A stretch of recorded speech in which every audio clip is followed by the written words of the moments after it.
This is Codified Wisdom. Conversations with leaders sharing what experience has taught them and what they know now that they wish they knew earlier. Hosted by Eric Eager, CEO and co-founder of 4Impact Data.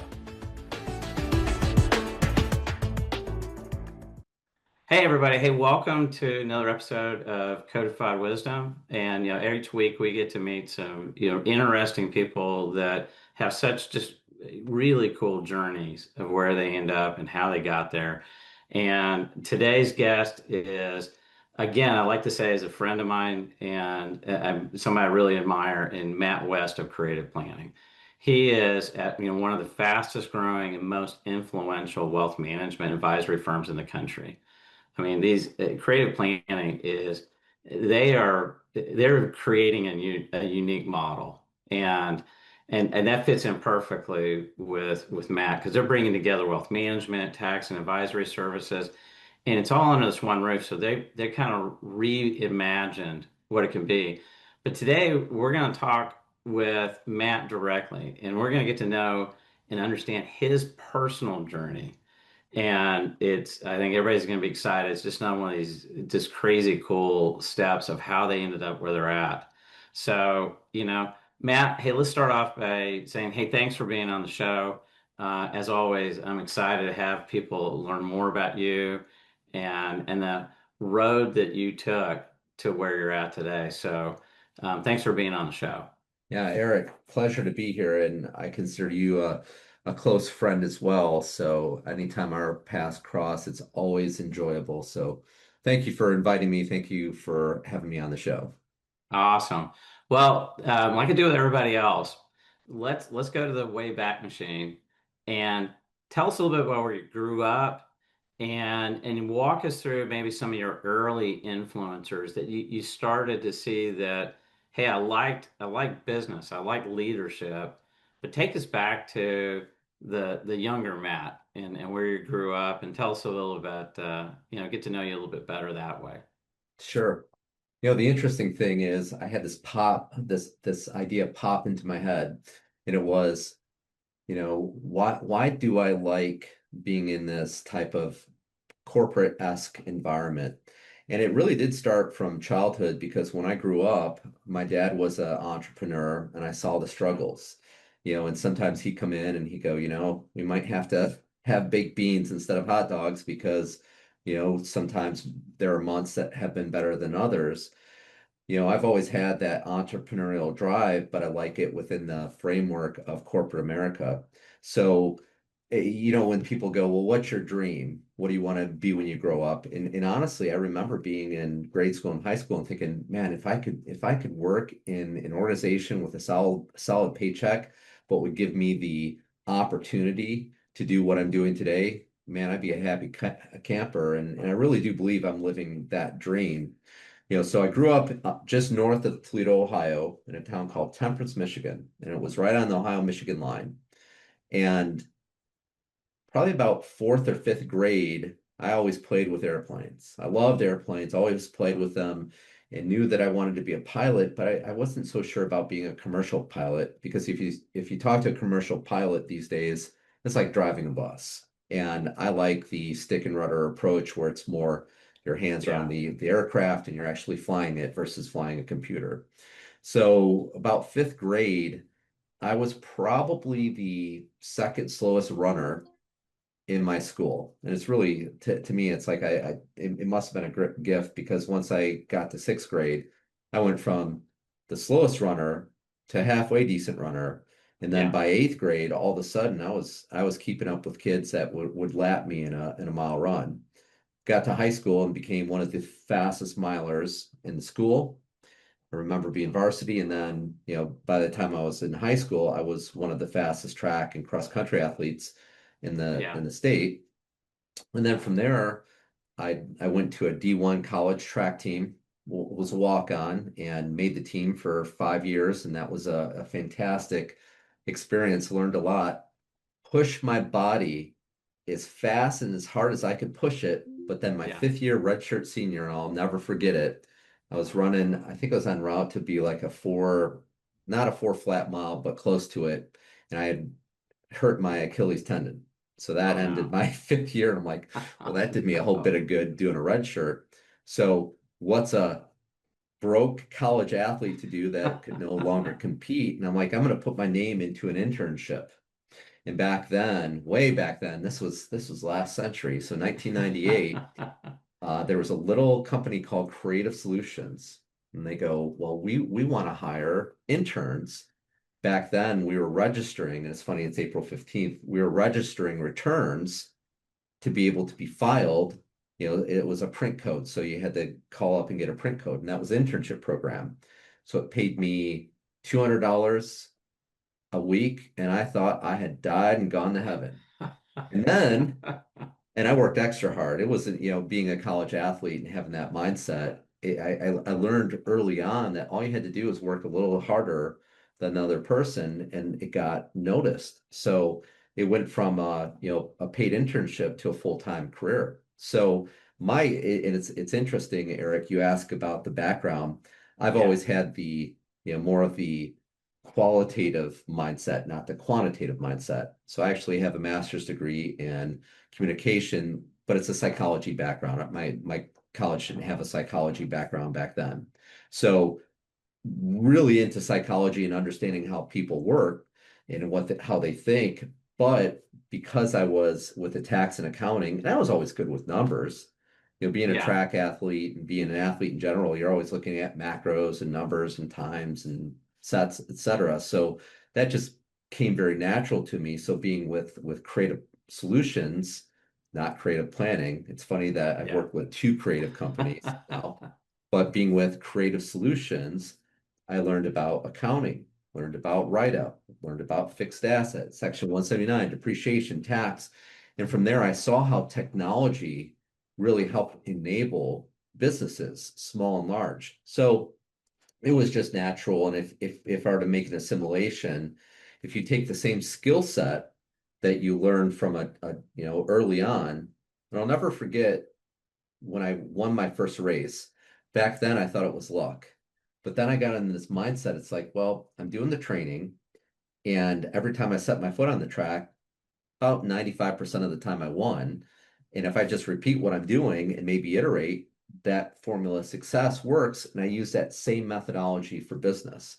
So fast forward to 2026, and I've been very fortunate and blessed to have a role of being a partner. Never thought in a million years would I be a partner in a firm such as ours. Never in a million years, because I was always in this individual technology contribution role. But then apart from that, to be working in tax and accounting and really liking it. Like I really like accounting because you can look at a P&L and that's like your diagnostic. It's your report card. And then from there, we can do something about it. I always like to say, and one of my really good friends, Chris Gallo, we say this all the time to each other, data has no agenda. So whether you're running races or you're looking at a P&L, data has no agenda, and not being afraid of what the data is telling you. So that's a little bit of about the insight, but I think one other quick things is flying. So I fly airplanes for fun. It's a hobby, it's not a career. Flying, competing or doing my day-to-day job, they're one and the same. It's just the vehicle is different. Like right now, my vehicle is my poor old laptop that gets a lot of use. Well, that's pretty amazing. And I always tell everybody just what interesting either like current hobbies of being a pilot, and I like how you said that you know you like the kind of more traditional flying than I don't want to say autopilot because it's a lot more than autopiloting. And you look at the front, the cockpit of today. Um, but we always talked about, and every now and then you bring it back to like the fundamentals of business, and then how you've moved, through your career. But it's always that so many things overlap, and then when you say, hey, you know what? Um, when you get into the cockpit of any plane, there's still the fundamentals flying, and whether whether it's one of the new Boeing jets or the little two-seat Cessna. Um, Talk a little bit about how did that, those experiences of being a pilot, you know, kind of you started to click and see the connections from your career of, hey, you're starting out here, you eventually, went to, this company, and eventually ended up creative planning. Tell Mhm. me a little bit more how that helped you on that journey of having that foundation of being a pilot, and how and where did it help you connect in your business, your day job when you're not flying around having fun in a plane? Yeah, so flying and for the very basic, when you think about flying and you're dead on a two-seater Cessna or the 777, what is it, dash 900 EX, the real long one that I think still is waiting for the type rating. You've got thrust, you've got drag, you got lift, you got gravity, and those are the four forces. That's what keeps a plane up. Well, there's a joke. What keeps a plane up in the air? A lot of money. But apart from that, it's those four Yeah, I've heard that forces. too. So, if you think about that and what creates for a successful career, at creative planning, we like to say character, passion, teamwork, growth. I can take that same methodology and apply it to any one of the chapters of my career. And I'll tell you, when I look back at my career and I always like to reflect on this because this is the first salvo into a long, long working career. So I started at McDonald's. And McDonald's was, you show up in time, you have a good attitude, and you have fun, and you really delight in your job, kind of like that character, passion, teamwork, growth. Yeah. From there, when I was a poor college student, I worked at Sears Electronics, and I always liked to fiddle with the new. Back then, it Oh was yeah. the ProScan, Panasonic, all the new, and just really learning about that. And then from there, I went to Thomson Reuters. Now, when I kept on taking those next steps, it wasn't they're still today fantastic organizations. My growth and my trajectory, once you get to a certain skill set, you're like, well, I want to continue to grow. If I were to draw an analogy, when you're a pilot, you start off as a student pilot. And you'd be surprised the statistic. Now I'm going from memory, but I think about Yeah. 30% of people who take that discovery flight actually turn into student pilots. You know why? Because it's hard and it's scary and you're not required to fly everywhere. If you're required to, like what we are to drive, we're a driving society. Same thing with flying.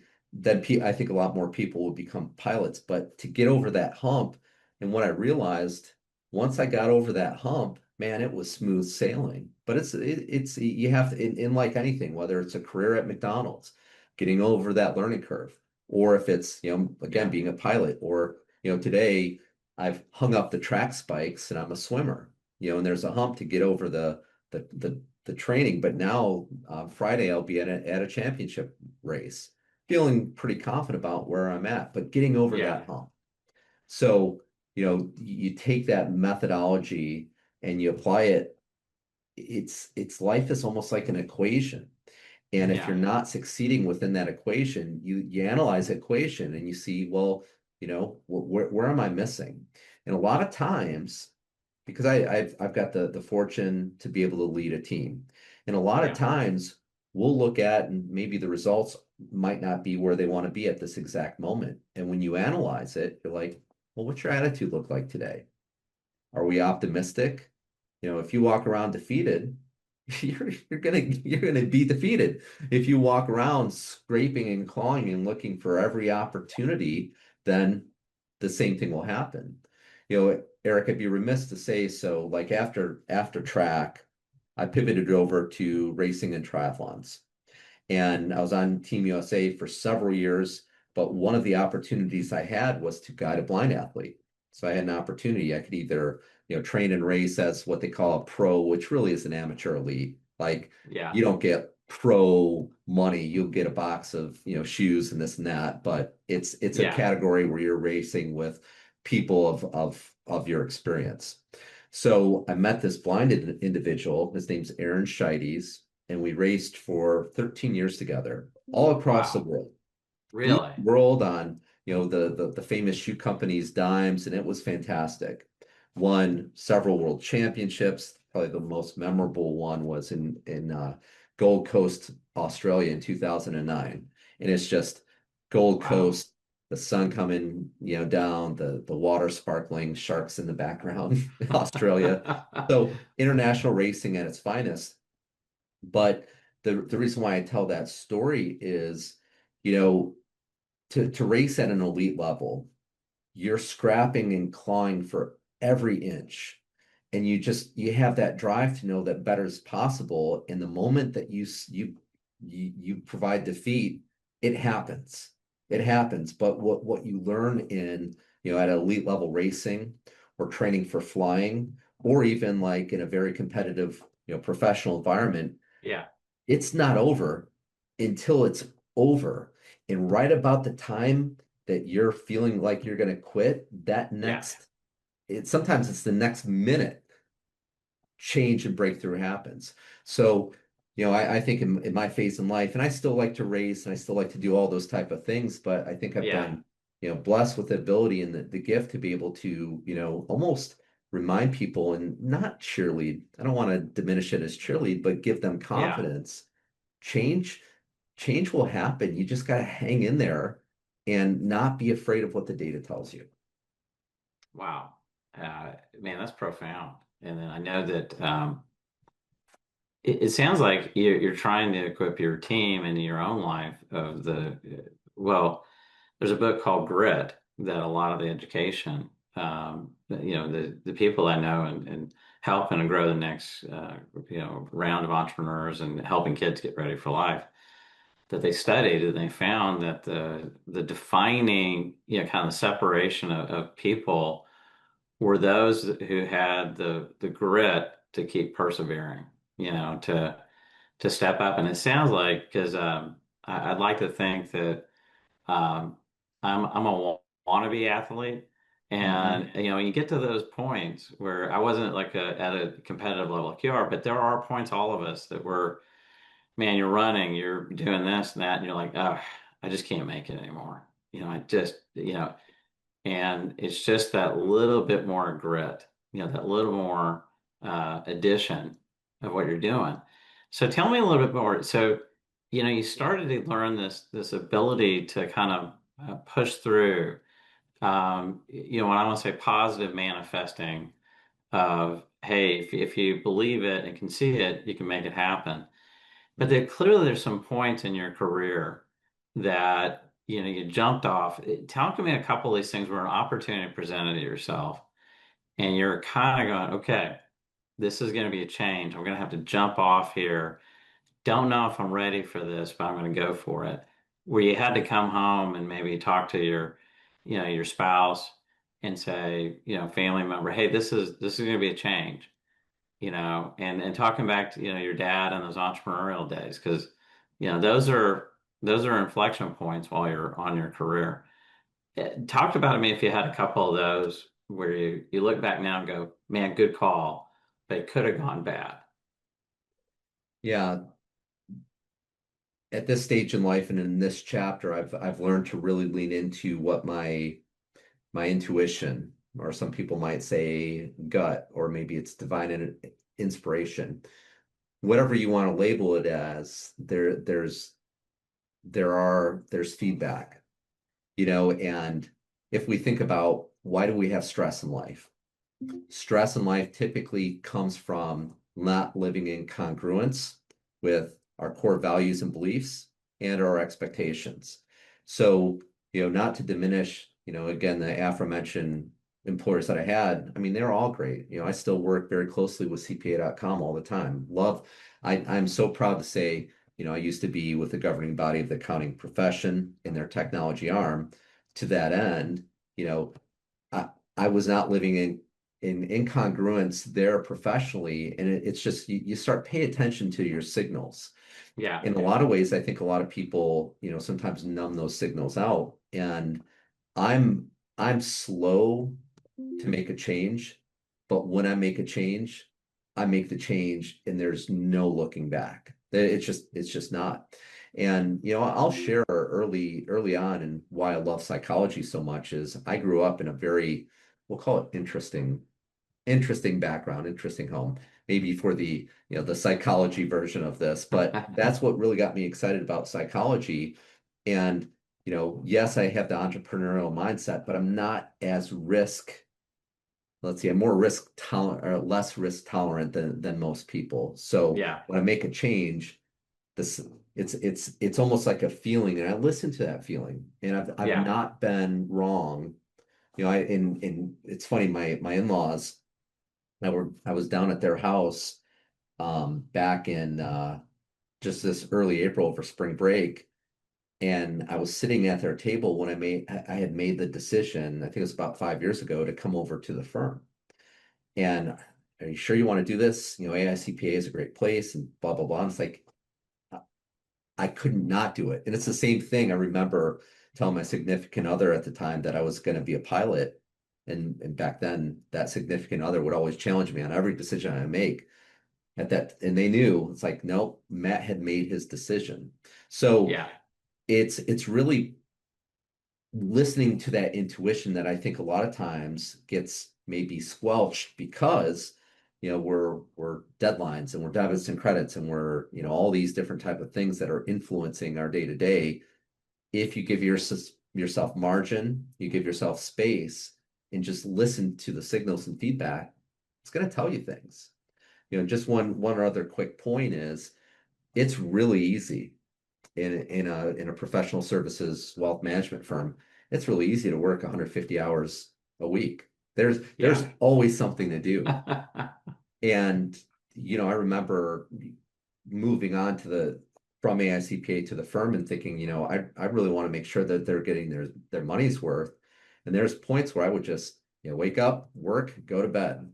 And Wow. I knew internally my body's saying, look, we can't do this. You're meant to be outside. I coach soccer on the side. I love my kids coaching soccer, being out there, Yeah. being with your wife, mountain biking, all those things. And so now it's like, all right, listen to the signals, create the margin. And that's really, I'm I want to help, I want to advocate, but I can't do that if I'm just a zombie, so I got to take care of Yeah. myself. And, going back to the flying metaphor, is there's a reason why they say secure your own mask before helping others. It's like, well, I'm not going to be of use to anybody if I'm dead.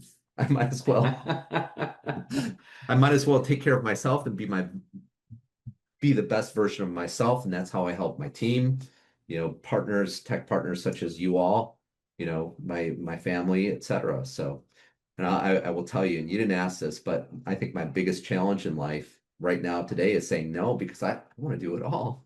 Like I'm on a nonprofit. I'm the board chair of this nonprofit that we're spinning up, and it's soccer coach, and it's swim meets, and it's flying airplanes, and it's boating and it's like, all right, Matt. Yeah. So I've instituted, I'm not adding anything on unless I drop something off. Got it. Got it. Well, that's some good advice. And then, I always talk about it yeah, and there's got to be a level of faith that comes in there when you start talking about what I refer to is as God winks. You hear these signals, and then I think for those listening, if anything, that every now and then there's those little signals that you hear, and no matter obviously whatever your background and your face are, but what happens is it's always that fighting that you just hear those little things and that they're nudging you that you need to move this direction or maybe move away from something. And so it's just having that piece of hearing the signals or at least identifying the signals. You've said something, very, very or important is listening, acknowledging the signals. And I will tell you, I've been the recipient of some negative things because I chose. Oh, it's fine. But the how is that it's the peace. It's if you have peace about the situation, you're probably in line with your signals. If you don't have peace, you might want to go back and reevaluate. And well, and then let's talk about a little bit about, your CPA.com and you're in the technology space. Now, Hmm. I'm going to touch on a couple of things here. One is that when did you start seeing this kind of love for technology and the impact it could have, and noticing? And then the second thing, you have a uh, well-respected talent for identifying kind of early trends with technology, the ability to maybe see something that like there's something there.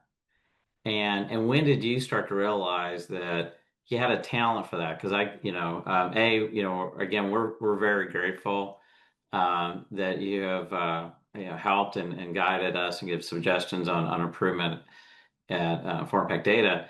But we're not the only one. There are other companies that are in the billionaire area that they weren't billionaire. I mean, they weren't billion unicorn companies when you started to talk to them and visit with them.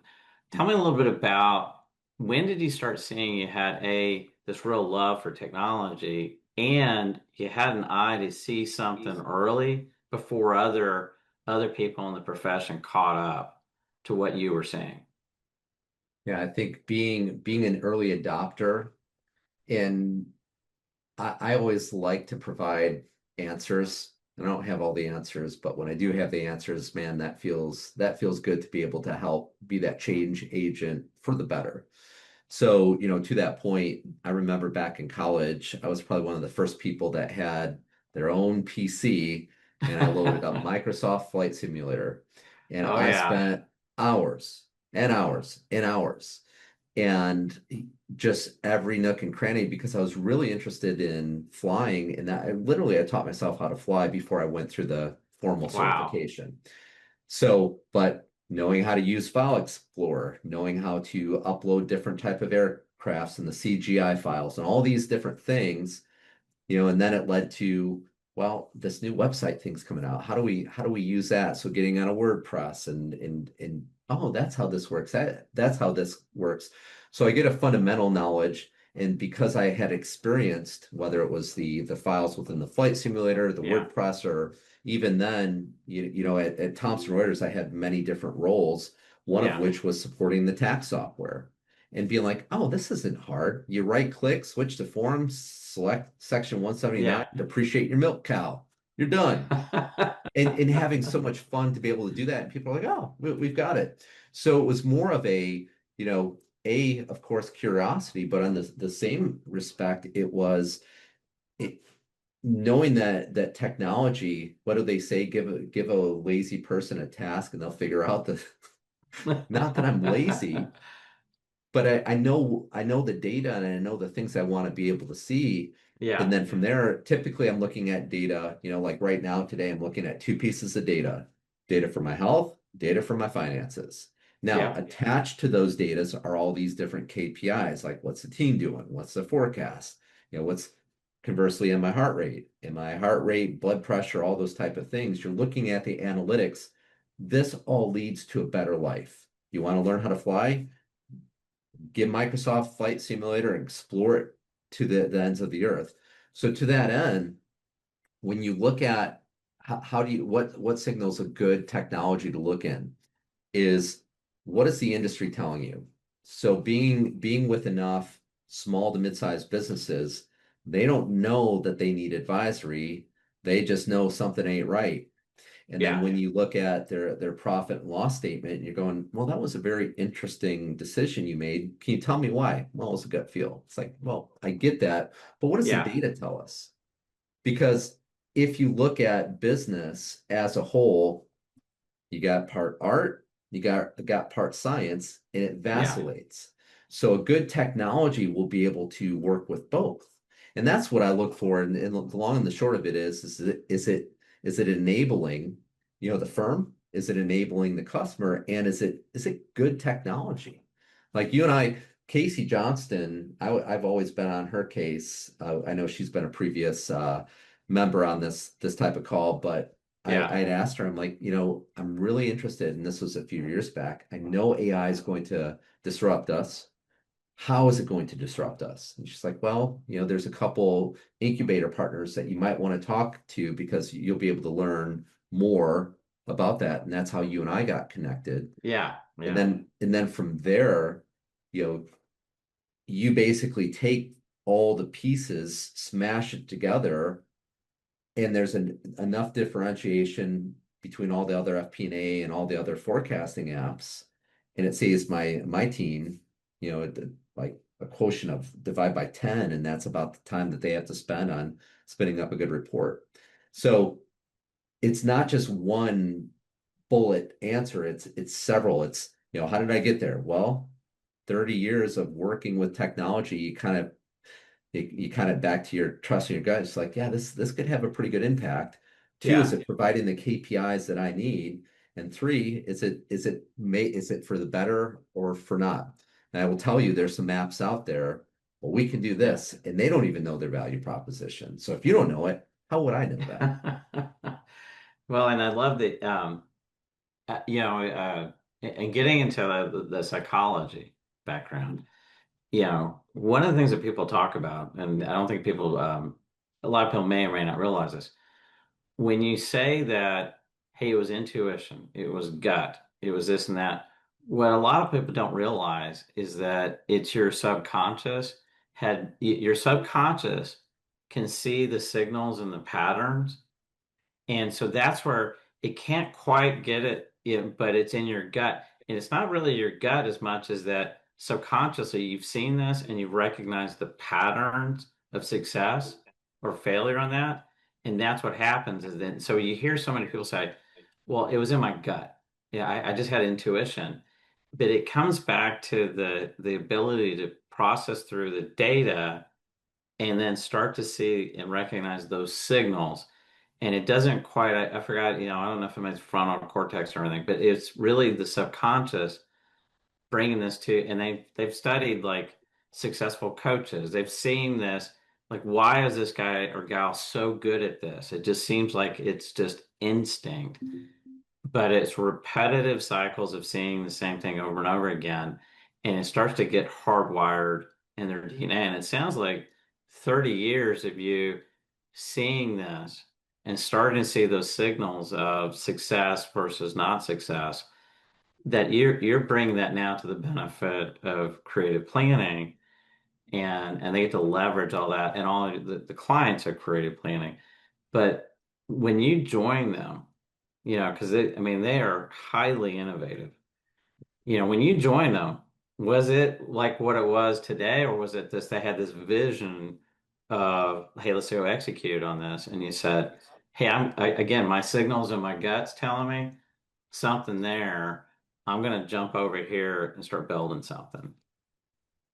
Yeah, there's a lot there. So, like you, yes, I have. I'm very curious from a psychology standpoint, and I've read many books, and I can't remember. It's another thing about once you get past my age, it's like whatever. I read the book. I know I read it. I just don't remember the author. Yeah. But the prefrontal cortex, I love that mindset of what you just kind of shared.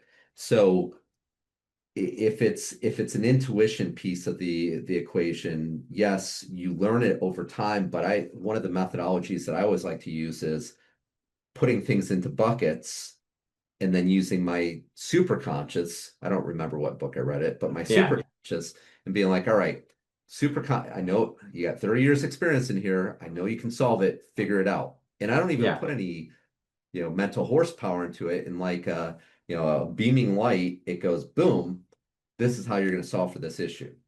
Yeah. What I find, what gets me in trouble, very coincidentally, what gets pilots in trouble is overreacting. If I ever overreact and make a quick decision, normally not a good one. But Yeah. if I make the decision based upon, what my superconscious is telling me, normally it's a good one. So to that point, as you're navigating throughout the day and you're having all these different type of, what about this offering, or how do you solve for this client? Yeah. I'm going to put it in its respective place, and I'm going to revisit this, and I bucketize that, and that's been a secret to my success professionally. But also back to your question of, creative planning gives me a lot of freedom to listen to where the market's at. If you think about why you would engage any firm is they're going to set your business better off than before you met them. That's Yeah. that's the the core compass. If you think about a wealth management firm, you give them their Yeah. assets, you should have more money, not less, unless it's a absolute bear economy and then a bear market, and then you mitigate your losses. So it should be a net positive relationship. And that's really Yeah. kind of the litmus test is, are we helping our clients be better than they're not? Most of the time, kind of like that problem solving, and I get my joy out of helping people and problem solve. You've got P&Ls. They're not clean. They're not correct. Your balance sheet is off. Your tax return's not, let's look at that solve. And just by that basic fundamental, look at all the opportunities that we can explore by limiting their tax liability. Or, a lot of people think that an accounting engagement's a cost center, but when done right and you're exposing all the right opportunities, I just filed my return today and I was looking for every opportunity to save money. So that's how we want to think of these engagements is, how can I best, help my client pay as little as possible, and then think about, well, what's next? There's always a what's next.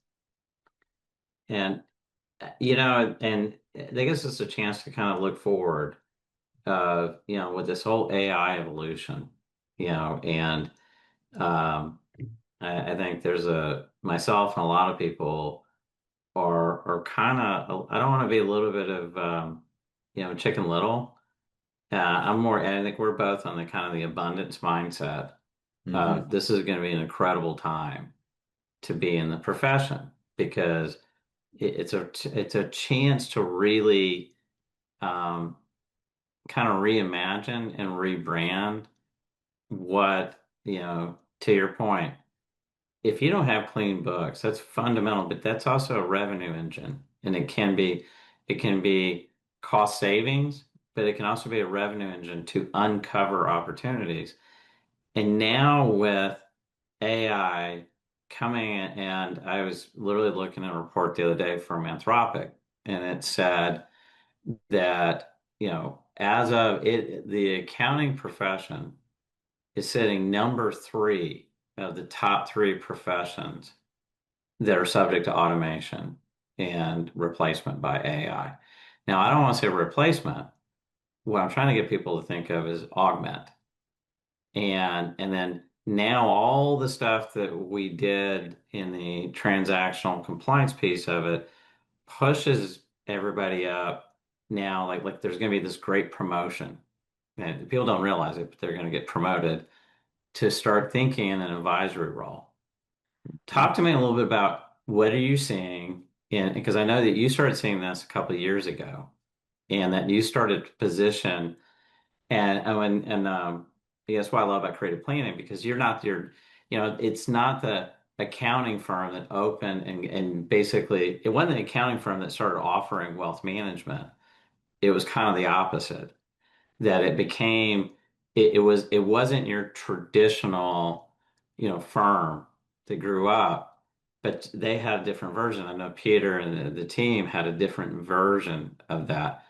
Talk about where you see things are headed, and do you get excited about the opportunities for impact with your clients all the way from full life cycle of you got this little baby company, we're just trying to help you, guide you along this path, all the way to help people get to their dreams and making those dreams come true of exit or helping that family member transition the company to their son or daughter.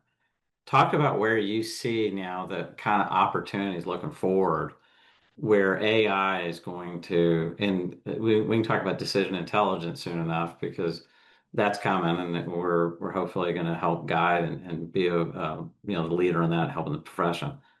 Tell me a little bit about where you see it coming, and does the future get you excited about opportunities, to help people?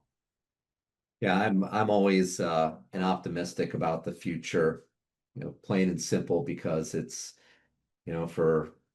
for my life, it's always served me well. But if I were to give you a couple parallels, one, we'll start with the airline industry.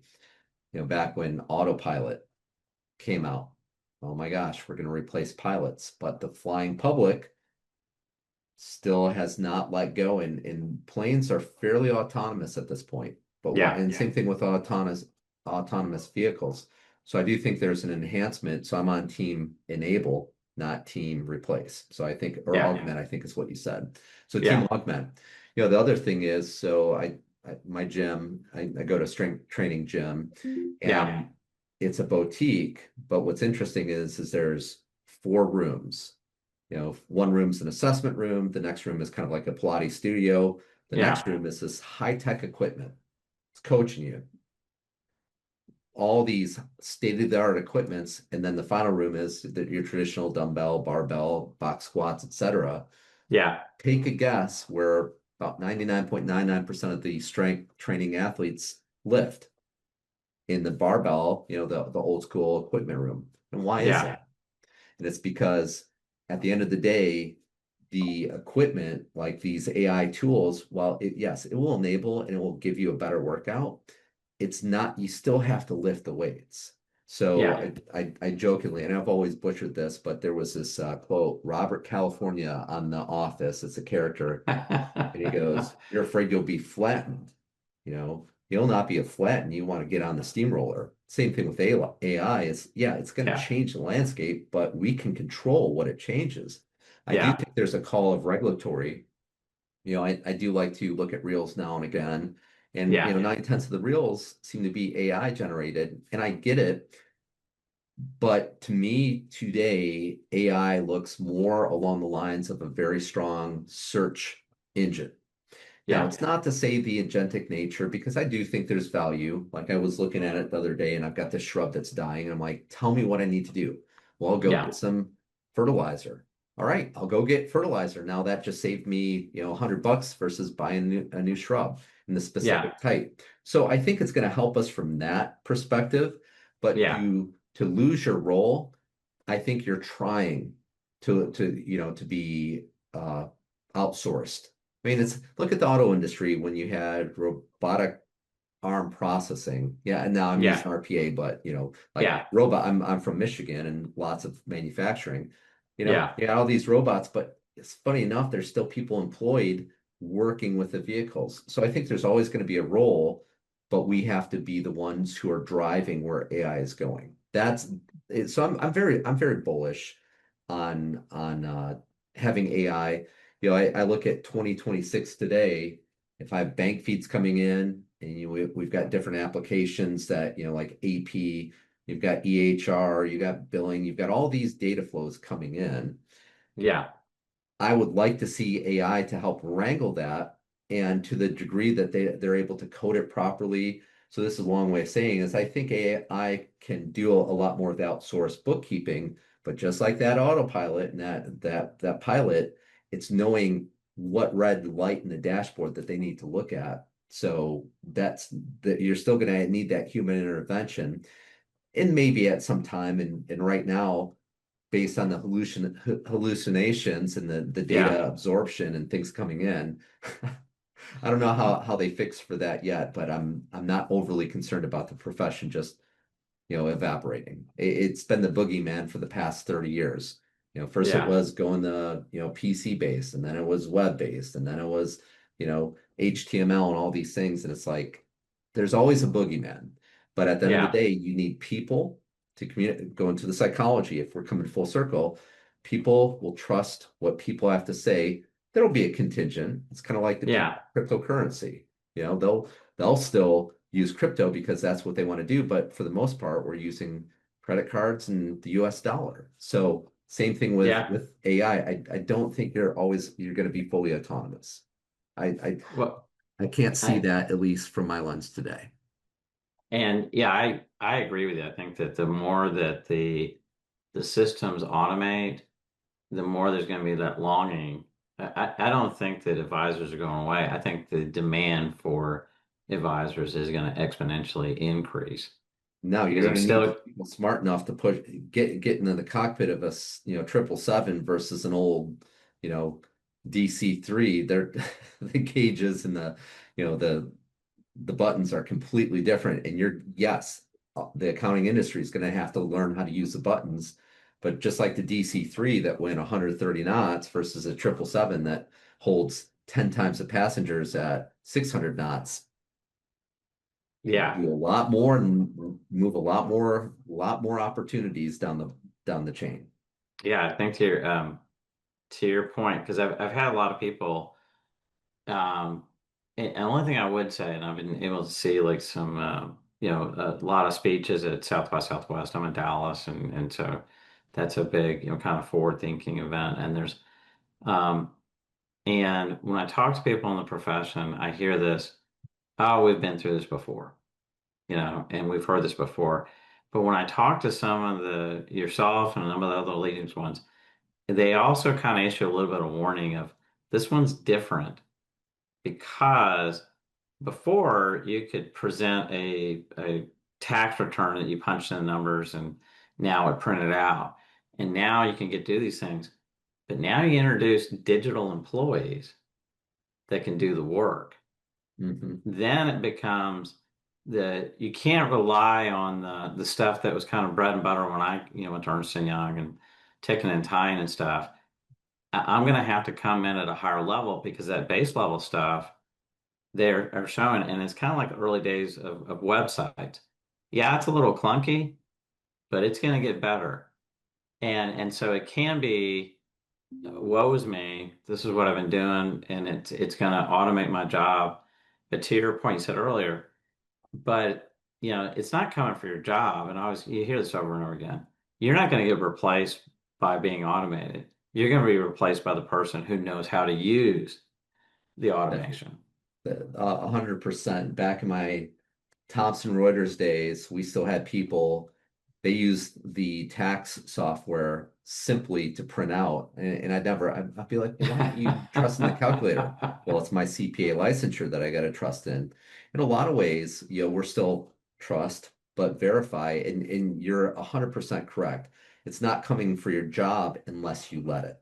And I think you have, well, I'm not going to adopt AI and I've done this for Yeah. 30 years. And I mean, that's just not we always have to be, that you asked early on of, what advice I give to myself is just, continue to adapt and know that the future is bright and the spoils go to those who adapt quickest and most often. And then, you always have a set of value. You're always valuable, to said differently. Oh, perfect. Perfect. Well, I love where and that kind of segues into, and as always, man, I know that we could continue to have a conversation for an hour, but, I always like to ask people this, and you already kind of snuck that in there, but if you could go back in time, if I suddenly dropped a time machine right over your shoulder, Mhm. and now the more experienced, wiser Matt could go back and catch the younger Matt at a point in time to give him some sound advice. What if any of you don't mind repeating or maybe elaborating a little bit more of what would you go back to that crucial point in the younger Matt's life and say, what advice would you give him? I don't think it's one. I think it's several. And to be succinct, one, we talked about this early on, is listen to your intuition. It's right. The other some other areas to consider is there's no such thing as a free lunch. It's just not. The, if the signal is this is too good to be true, probably is. And the final thing is have confidence. Have confidence in, Yeah. the process. If you do the right work, the results take care of themselves. So figure out what the right work is and then enjoy the results. I do professionally live by those, but occasionally we get sideways with stress and deadlines and this and that. But when you go back to the core fundamental and to come full circle, when you learn how to fly, it's aviate first, communicate, navigate. Aviate, communicate, navigate. So most pilots, when they get themselves into trouble, is they forget to fly the dang airplane. So fly the airplane and good things will happen. Oh man. Well, that is as always, for anybody listening, I always say, there's always one or two really good nuggets. And so now Now, when you see your friends an aviator, thank them for the wise, wisdom and then for getting us back, around the country safely. I always thank the pilot for, flight well done. And so, hey, well, this concludes another episode. Yeah, I'm so excited to have you on the show. Again, for everybody listening or having the chance to see it on YouTube. My hope is that there's always this, we learn from each other, and that, from a community, and it's always been our mission in For Impact Data is really just, hey, let's not have you learn from the experience and mistakes of others, because we can all get further faster if we listen, watch, and observe and share those lessons as the guides of people who have been through the path before us. So, again, excited to have everybody on. Excited that we had, Matt took the time out of his busy schedule to share his journey with us. And, stay tuned. We'll have another interesting person and people that will share their experiences so that they can help you get a little bit further in life and not have to make the same mistakes. So have a great week, everybody. Have a good day. We'll talk to you soon. The collective wisdom and lessons learned from these conversations have been the inspiration for the business guidance system at For Impact Data, helping CPA firms grow client advisory services.